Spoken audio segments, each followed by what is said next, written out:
மகளிருக்கான ஊக்கத்தொகை அப்படிங்கிறது மொத்தம் 5000 கொடுக்க போகிறதா சொல்றாங்க. ஒரு மிடில் கிளாஸ் உடைய இடத்துல இருந்து ஒரு அப்பர் மிடில் கிளாஸ் இடத்துல இருந்து 1000 ரூபாய் கொடுக்கறது குறித்து பல பேர் விமர்சிக்கிறாங்க. ஆனா விளிம்பு நிலை மக்களாக இருக்கிறவங்க, நீங்க வீட்டு வாசல்ல வந்து ஒரு வயசான பாட்டி உட்கார்ந்துருக்கோம், அது பேராண்டி எத்தனை காசு கொடுத்துட்டு போப்பா அப்படிங்கும். ஒரு 500 ரூபாய் கொடுத்தா அவங்க எவ்வளவு மகிழ்ச்சி அடைகிறாங்க, ஒரு 100 ரூபாய் கொடுத்தா எவ்வளவு மகிழ்ச்சி அடைகிறாங்க. ஏன்னா அந்த 100 ரூபாயை பார்க்க முடியாத வாழ்க்கை, அந்த 500 ரூபாயை கூட பார்க்க முடியாத வாழ்க்கை. நீங்க வேலை உத்தரவாதம் இல்லாததெல்லாம் இருக்குல்ல. இப்போ நீங்க டெய்லி வந்து நாத்து நட போறாங்க, வந்து எங்கேயாவது வந்து களை எடுக்க போறாங்க, அது என்ன தினசரி வேலையா? ஒரு சீசன் தானே அது, எல்லா நாளும் கூப்பிடுவாங்களா வேலைக்கு? பெண்களினுடைய பொருளாதார விளிம்பு நிலையில் இருக்கக்கூடிய பெண்களினுடைய பொருளாதார நிலை குறித்து நீ ஃபார்ச்சுனர் கார்ல போய்கிட்டு விடியல் பேருந்தெல்லாம் எது கொடுக்குறாங்க அப்படின்னு கேட்கறது இருக்குல்ல. உன் ஸ்டேட்டஸ் வேற. 5 ரூபா பஸ் எப்போ வரும்னு கைகளில் வந்து ஒரே ஒரு காயினை வச்சுக்கிட்டு காத்து கிடக்கிற ஒவ்வொரு பஸ்ஸா, ஐயோ இந்த போர்டில் நான் ஏற மாட்டேன். பிஜேபி வந்து என்ன பண்ணியிருக்கான், பீகார் தேர்தலில் தொழில் முனைவோருங்கிற பேர்ல அக்கௌண்ட்ல 10,000 பேருக்கு போட்டு விட்ட, 10,000 போட்டு விட்டான்ல, எல்லாருக்கும் போட்டு விட்டான்ல. அப்ப அத்தனை பேருமே தொழில் தொடங்குறதுக்கான 10,000 ரூபாய் முன்பணம் கொடுக்கறதுனா எல்லாரும் தொழில் தொடங்கிட்டாங்களா? அப்ப அது தேர்தலுக்காக கொடுக்கப்பட்டது அப்படிங்கிற விமர்சனத்தை வந்து பிஜேபி ஒப்புக்கொண்டதா?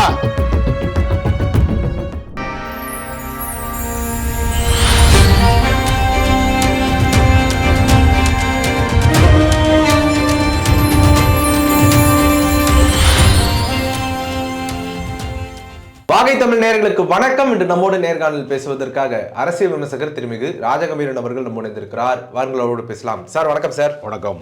சார், முதலமைச்சர் ஸ்டாலின் அவர்கள் இன்னைக்கு ஒரு சிறப்பான ஒரு அறிவிப்பை அறிவிச்சிருக்கிறாரு. மகளிருக்கான ஊக்கத்தொகை அப்படிங்கிறது மொத்தம் 5000 கொடுக்க போகிறதா சொல்றாங்க. எப்படி பாக்குறீங்க சார்? தேர்தல் காலம் நெருங்கி கொண்டிருக்கிற காரணத்தினால அரசினுடைய நலத்திட்டங்கள் நிறுத்தப்படுவதற்கான ஒரு ஆபத்து இருக்கிறது என்கிற தகவல் வருகிற போது மகளிர் உரிமை தொகையை நிறுத்த வேண்டும் என்பதற்காக வழக்கு தொடுத்து இது போன்ற நலத்திட்டங்களின் மூலமாக இவர்கள் வந்து வாக்கு வங்கியை தன்பக்கம் திருப்புவதற்கு, பெண்களுடைய வாக்குகளை தன்பக்கம் ஈர்ப்பதற்கு இதை ஒரு ஆயுதமாக பயன்படுத்தக்கூடும் என்கிற அடிப்படையிலே ஒரு சதித்திட்டத்தை அவர்கள் தீட்டுகிறார்கள். யோசிச்சு பார்க்கணும். ஒரு அரசு ஊழியருக்கு அகவிலைப்படி கூடுதலாக கொடுக்குறாங்க, வந்து சட்டமன்ற உறுப்பினர்களுக்கு சம்பளம் கூட கொடுக்குறாங்க அப்படிங்கிறது ஏற்கனவே வசதி வாய்ப்பில் இருக்கிறவர்களுக்கு கூடுதல் தொகை கொடுப்பது. அது வந்து ஏற்கனவே நல்லா சாப்பிட்டுக்கிட்டு இருக்கிறவனுக்கு இன்னும் கொஞ்சம் ஸ்வீட் வைக்கிற மாதிரி தான் அது. இது அப்படி அல்லது அடித்தட்டு மக்கள், அன்றாட கூலி வேலையை பார்க்கக்கூடிய மக்கள். மகளிர் உரிமை தொகைங்கிறது நீங்கள் எவ்வளவுதான் வந்து சாதி ரீதியாக ஒடுக்குமுறையை சந்திக்கக்கூடியவர்களாக இருந்தால் கூட, ஒரு சாதாரண நிலையில் இருக்கக்கூடியவர் கூட, அவர் வீட்டில் குடும்பத்தில் பார்த்தீங்கன்னா அவனுடைய அந்த மனைவி வந்து ஒடுக்கப்படுகிற இடத்துல தான் இருப்பாங்க. ஆண்களினுடைய உடைகளிலே வந்து எத்தனை பாக்கெட் இருக்குது, சட்டை பாக்கெட் இருக்குது, பேண்ட் பாக்கெட் இருக்குது, எத்தனை வச்சுருக்கோம் நம்ம. ஏன் பெண்களுக்கு பணம் வைத்துக் கொள்வதற்கான பாக்கெட் வந்து எந்த ஆடைகளிலேயுமே இல்லை. இப்போ சுடிதார் வந்ததுனால வேணால் ஒரு பாட்டம் வேணால் இருக்கலாம், அப்போதைக்கு சேலையில் இருக்க. அப்படி நம்ம நீண்ட காலமாக சேலை தானே பெண்கள் உடுத்துவாங்க, ஆஃப் சேரிம்பாங்க தாவணி உடுத்து. எதுலையாவது அவ்வளவு உடைகள் உடுத்துறவங்கள்ட்ட பணம் வைத்துக் கொள்வதற்கு என்று அந்த உடைகளிலே ஏதாவது ஒன்று இருக்கிறதான்னு கேட்டால் பணப்புழக்கம் இருந்தால் தானே. எல்லாமே கணவரினுடைய கண் பார்வையில், அவர் தயவில் தான். அவர் பார்த்தா அவருக்கு அவங்க அம்மா வீட்டு கூட கூட்டு போகணும், அவர் பார்த்தா கோயிலுக்கு கூட்டு போகணும், அவர் பார்த்தா தேட்டருக்கு கூட்டு போகணும், அவர் பார்த்தா மார்க்கெட்டுக்கு கூட்டு போகணுங்கிற காலகட்டம் நீண்ட காலமாக இருந்தது. இப்போ தான் பெண்கள் கல்வி கற்றிருக்கிறார்கள், வேலைக்கு போக தொடங்கி இருக்கிறார்கள், சுய சம்பாத்தியத்தை அடைந்திருக்கிறார்கள், சுய உரிமையை கேட்கிறார்கள், தங்கள் சமமாக மதிக்கப்பட வேண்டும் என்று கேட்கிறார்கள். ஆனால் இந்த இடத்தை அடையவே முடியாத பெண்கள், இப்போ படித்த பெண்களை நம்ம பேசுகிறோம். இப்போ கிராமப்புறங்களில் வந்து வீட்டு வேலை செய்யக்கூடிய பெண்களுக்கு மாதம் வந்து ஒரு மாதம் முழுக்க பாத்திரம் கழுவி வீடு கூட்டி துணி அலசி போட்டு எல்லாம் பண்ணுற பெண்களுக்கு வெறும் 1000 ரூபா தான் சம்பளம் கொடுக்குறாங்க. இப்போ ஒரு சில இடங்கள்ல 1000 ரூபா 1500 ரூபா கொடுக்குறாங்க. அவர்களுக்கு நம்ம இடத்துல இருந்து, ஒரு மிடில் கிளாஸ் உடைய இடத்துல இருந்து, ஒரு அப்பர் மிடில் கிளாஸ் இடத்துல இருந்து 1000 ரூபா கொடுக்கறது குறித்து பல பேர் விமர்சிக்கிறாங்க. ஆனால் விளிம்பு நிலை மக்களாக இருக்கிறவங்க, நீங்கள் வீட்டு வாசலில் வந்து ஒரு வயசான பாட்டி உட்காந்துருக்கோம், அது பேராண்டி எத்தனை காசு கொடுத்துட்டு போப்பா அப்படிங்கும். ஒரு 50 ரூபாய்க்காக அது 4 புறம் காத்திருக்கும். அது காதில் கேட்காத மாதிரி சில பேர் பைக் எடுத்துகிட்டு போயிடுவான், எங்கேயாவது கிளம்பி போயிட்டே இருப்பான். அதெல்லாம் நம்ம கேட்டிருக்கோம். அப்போ ஒரு 500 ரூபா கொடுத்தா அவங்க எவ்வளோ மகிழ்ச்சி அடைகிறாங்க, ஒரு 100 ரூபா கொடுத்தா எவ்வளோ மகிழ்ச்சி அடைகிறாங்க. ஏன்னா அந்த 100 ரூபாயை பார்க்க முடியாத வாழ்க்கை, அந்த 500 ரூபாயை கூட பார்க்க முடியாத வாழ்க்கை. நீங்கள் வேலை உத்தரவாதம் இல்லாததெல்லாம் இருக்குல்ல. இப்போ நீங்கள் டெய்லி வந்து நாற்று நட போகிறாங்க, வந்து எங்கேயாவது வந்து களை எடுக்க போகிறாங்க. அது என்ன தினசரி வேலையா? ஒரு சீசன் தானே அது. எல்லா நாளும் கூப்பிடுவாங்களா வேலைக்கு? கூட மாட்டாங்கல்ல. அப்போ உங்களுக்கு பெண்களினுடைய பொருளாதார விளிம்பு நிலையில் இருக்கக்கூடிய பெண்களினுடைய பொருளாதார நிலை குறித்து நீ ஃபார்ச்சுனர் காரில் போய்கிட்டு விடியல் பேருந்தெல்லாம் எது கொடுக்குறாங்க அப்படின்னு கேட்கறது இருக்குல்ல. ஓ ஸ்டேட்டஸ் வேற. 5 ரூபா பஸ் எப்போ வரும்னு கைகளில் வந்து ஒரே ஒரு காயினை வச்சுக்கிட்டு காத்து கிடக்கிற ஒவ்வொரு பஸ்ஸாக, ஐயையோ இந்த போர்டில் நான் ஏற மாட்டேன், இந்த இது வந்து சொகுசு பேருந்து, அந்த பேருந்து இந்த பேருந்து தான் ரேட்டு கூட அப்படின்னு சொல்லி சில பெண்கள் வந்து ஒயிட் போர்டுக்காக காத்திருப்பாங்க. நான் பார்த்துருக்கேன் அதை. பேருந்துகளிலே பயணிக்கிற வாழ்க்கை என்பது நான் சமீபமாக தான் இப்போ ஒரு 3 ஆண்டு காலமாக தான் அதிகமாக வந்து பொது போக்குவரத்தை பயன்படுத்த முடியல என்னால். அதுக்கு முன்னாடிலாம் நான் பஸ்ஸில் தான் போய்கிட்டு இருக்கேன். அப்போ நமக்கு தெரியும் அந்த வாழ்க்கை முறை என்ன என்பது நமக்கு தெரியும். அப்போ அவர்களுக்கு இப்போ நீங்கள் 2 பெண்கள் வேலூரை சேர்ந்த கலைவாணிங்கிற ஒரு பெண்ணும் அவங்களுடைய தோழியும் சேர்ந்து கன்னியாகுமரியில் இருந்து சென்னை வரைக்கும் விடியல் பேருந்திலே பயணிச்சிருக்காங்க. இது எவ்வளோ பெரிய இது சாதனை பாருங்க. அப்போ நீங்கள் யோசிச்சு பாருங்க, நீங்கள் வந்து கோச்சிட்டு போனால் கூட பாக்கெட்டில் காசு இருக்காது. அப்படிலாம் பல பெண்கள் உண்டு. நீங்கள் வந்து ஒரு குடும்பத்தில் உழைத்து வாழ்ந்து இருக்கிற குடும்பங்களில் இன்னொருத்தர்கிட்ட உதவி கேட்டு யாசகம் கேட்டு பழக்கம் இல்லாதவங்க, எங்காவது வந்து கோச்சிட்டு போய் பசிக்குதுன்னு யார்ட்டையும் கேட்க முடியாதவங்கலாம் இருக்கிறாங்க. ஆமாம். அதனால் இந்த மகளிர் உரிமை தொகை என்பது தடுக்கப்படும், திட்டமிட்டு அது நிறுத்தப்படும் என்பதற்கான ஒரு சூழ்ச்சி வலை பின்னப்பட்டதை இந்த அரசாங்கம் சுதாரித்து கொண்டு, முன்கூட்டி சுதாரித்து கொண்டு சாமானிய மக்கள் பாதிக்கப்படக்கூடாது என்பதற்காக பிப்ரவரி மாதம், மார்ச் மாதம், ஏப்ரல் மாதம் என்கிற இந்த 3 மாதத்திற்கான 3000ஐயும் கோடை காலத்தினுடைய ஒரு சிறப்பு தொகையாக ஒரு 2000ஐயும் சேர்த்து 5000 கொடுத்துருக்காங்க. இப்போ இவங்க பூரா குய்ய முறைன்னு கத்த ஆரம்பிச்சிட்டாங்க. அப்படிங்கிறதுக்கு அது யார்ட்டையே கொண்டு போய் போட்டான்னா அவனுக்கு அந்த வேலை கிடைக்க மாட்டேங்குது. அதனால ஓவர் சந்தையை உருவாக்குவது. தொலைநோக்கு திட்டம், திமுகவினுடைய திட்டங்கள் எல்லாமே ரொம்ப வந்து இதான திட்டங்கள் கிடையாது, தொலைநோக்கு திட்டம் தான். இப்போ நீங்கள் வந்து மினி பஸ் விட்டுறது, அது மாதிரி அது வந்து என்னென்னா கிராமப்புற சாலைகளை வந்து மெயினான ரோட்டில் இணைக்கிறது இருக்குல்ல, போக்குவரத்து வசதி இருக்காது. இப்போ நிறையா ஊர்கள் என்ன பண்ணுவாங்கன்னா, இப்போ பஸ்ஸெல்லாம் பார்த்தீங்கன்னா பாயிண்ட் டு பாயிண்ட் மாற்றி விடுவான்.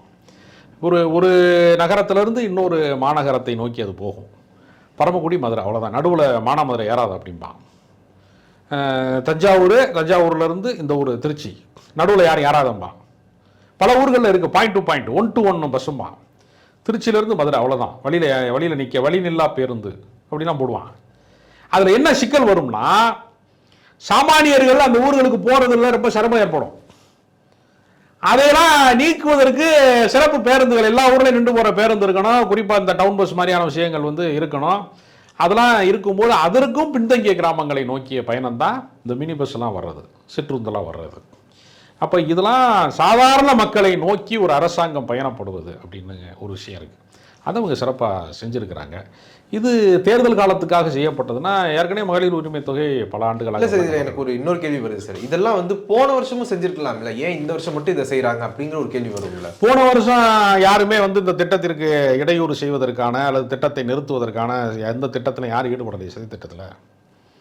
இப்போ தேர்தல் காலத்தில் இவங்க திமுக எங்கே வெற்றி பெற்று விடுமோ என்கிற அச்சத்தின் இப்போ இவன் என்ன சொல்கிறான்னா, இதை பேசுவதற்கு விமர்சிப்பதற்கான யோக்கியதை யாருக்கு இருக்குது அப்படின்னு ஒரு கேள்வி இருக்குல்ல. பிஜேபி வந்து என்ன பண்ணியிருக்கான், பீகார் தேர்தலில் தொழில் முனைவோருங்கிற பேரில் அக்கௌண்ட்டில் 10,000 பேருக்கு போட்டு விட்ட, 10,000 போட்டு விட்டான்ல, எல்லாருக்கும் போட்டு விட்டான்ல. அப்போ அத்தனை பேருமே தொழில் தொடங்குறதுக்கான 10,000 ரூபா முன்பணம் கொடுக்குறதுனா எல்லாரும் தொழில் தொடங்கிட்டாங்களா? அப்போ அது தேர்தலுக்காக கொடுக்கப்பட்டது அப்படிங்கிற விமர்சனத்தை வந்து பிஜேபி ஒப்புக்கொண்டதா? இல்லை. சென்னையிலிருந்து கிளம்பி சேலத்துக்கு தனி விமானத்தில் போறாரு. ஒரு முறை தனி விமானத்தில் போயிட்டு வர்ற செலவு, ஒட்டுமொத்த செலவு, அது பைலட் செலவு, எல்லா செலவும் சேர்த்து ஏறத்தாழ 30 லட்சம் ரூபா செலவாகும் அப்படின்னு கணக்கு சொல்றாங்க. தனி விமானத்தில் போயிட்டு ரிட்டர்ன் வர்றத ஒரு ட்ரிப்புக்கே அதுக்கு வந்து 15 லட்சம் ரூபான்னு சொல்றாங்க. அப்போ 30 லட்சம் ரூபா செலவு பண்ணி போயிட்டு வர்ற விஜய்க்கு விடியல் பேருந்தில் போறவர்களினுடைய வழி தெரியுமா உனக்கு? தனியா நம்ம கார் எடுத்துட்டு போறதுக்கே நமக்கு பதட்டமா இருக்கு. ஒரு வாடகைக்கு கார் எடுத்துட்டு போறோம், ஒரு ஆட்டோ எடுத்துட்டு போறதுலயே நம்ம காசு பூரா காலியாயிருமோன்னு மிடில் கிளாஸ் பயப்படுறாங்க. இப்போ வந்து இந்த ஆன்லைன் புக்கிங் வந்ததுனால தான் பல பேர், கொஞ்சம் பேர் போறாங்கல்ல, அது ஆட்டோ விட்டுட்டு பைக்ல போறாங்க. அப்ப இன்றைக்கு சூழ்நிலை என்னன்னா, சாமானியர்களுடைய வாழ்வாதாரம்ங்கிறத நீ 30 லட்சம் ரூபாய்க்கு பயணம் பண்ணிக்கிட்டு இருக்கிற தனி விமானத்திலே பறந்து கொண்டிருக்கிற விஜய்க்கு சாமானியர்களுடைய துயரம் என்னன்னு தெரியுமா அப்படின்னு ஒரு கேள்வி இருக்கு. இப்போ அவங்கெல்லாம் வந்து குதிக்கிறாங்க. எங்கே ஒரு வேளை வந்து இந்த ஏற்கனவே 1.5 கோடி பேர் பயனாளிகளாக இருக்கான் மகளிர் உரிமை தொகையில், அந்த 1.5 கோடி வாக்குகள் அப்படியே வந்து சிந்தாமல் சிதறாமல் திமுகவுக்கு போய்விடுமோ என்கிற அச்சத்தில் இதை வைக்கிறார். இப்போ இவ்வளோ தூரம் உரிமை தொகை கொடுக்கறதுனால தான் திமுக ஜெயிச்சிருமா அப்படிங்கிற ஒரு கேள்வி இருக்குது சார். அதை எப்படி பார்க்குறீங்க? இல்லை, அவங்க எதிரிகள் சொல்கிற குற்றச்சாட்டு என்னென்னா, பணம் கொடுத்து நீங்கள் மறைமுகமாக வாக்காளர்களை விலைக்கு வாங்குகிறீர்களா அப்படிங்கிற கேள்வியை அவங்க முன்வைக்கிறாங்க. இதை சொல்வதற்கான தகுதி யாருக்கு இருக்கிறதுன்னு எனக்கு தெரியல. நீங்கள் வந்து ஓட்டுக்கு பணம் கொடுக்காதவர்கள் நாங்கள் அப்படின்னு நீங்கள் வந்து அதிமுக காரர்கள் சொல்ல முடியுமா உங்களால்? அரசினுடைய வரிப்பணத்தில் இருந்து, மக்களுடைய வரிப்பணத்தில் இருந்து இயங்கக்கூடிய அரசு எத்தனையோ தரப்பு மக்களுக்கான திட்டங்களை செய்கிற போது, சாதாரண மக்கள், விளிம்பு நிலை மக்கள் பயன்பாட்டுக்கு வருகிற போது அங்கே மட்டும் ஏன் உங்களுக்கு வலிக்குது அப்படின்னு ஒரு கேள்வி இருக்கிற. அந்த இடத்துல மட்டும் உங்களுக்கு ஏன் வந்து முரண்பாடு இருக்கிறது?